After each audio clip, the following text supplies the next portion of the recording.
Mumbai airport पर एक बड़ा हादसा टल गया। केरल के कोच्चि से मुंबई आ रहा एयर इंडिया का प्लेन लैंडिंग के दौरान रनवे पर फिसल गया।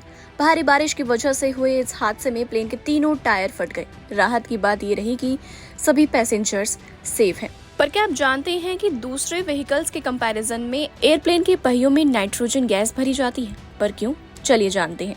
कार, ट्रक या कोई दूसरे व्हीकल्स के टायर्स में हवा भरी जाती है, लेकिन हवाई जहाज के टायर्स में नाइट्रोजन गैस भरी जाती है। इसके पीछे भी एक साइंस है।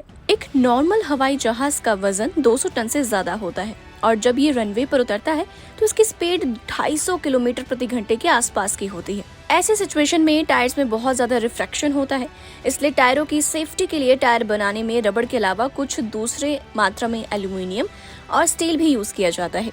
हवाई जहाज के टायर 25 इंच के सिंथेटिक रबड़ को मिलाकर बनाए जाते हैं, जिनमें नायलॉन और आर्मेट से बनाए गए एल्यूमिनियम स्टील को कपड़े के साथ जोड़ा जाता है, ताकि जब ये सुपर स्पीड से कंक्रीट से बने रनवे पर उतरे तो टायर फटे नहीं। इसलिए आपने देखा होगा कि कार का टायर तो फट जाता है, लेकिन प्लेन का टायर कभी नहीं फटता, जबकि उसके ऊपर इतना ज्यादा प्रेशर डाला जाता है। लेकिन अब सवाल उठता है कि आखिर इन टायर्स में नाइट्रोजन गैस क्यों भरी जाती है और इसकी मात्रा कितनी होती है। सबसे पहली बात, हवाई जहाज के टायर में 200 पाउंड प्रति वर्ग इंच प्रेशर के हिसाब से नाइट्रोजन गैस भरी जाती है। नाइट्रोजन एक अज्वलनशील या अक्रिय गैस है, यानी कि अगर आग लग भी जाए तो इसमें बहुत बाद में आग पकड़ती है।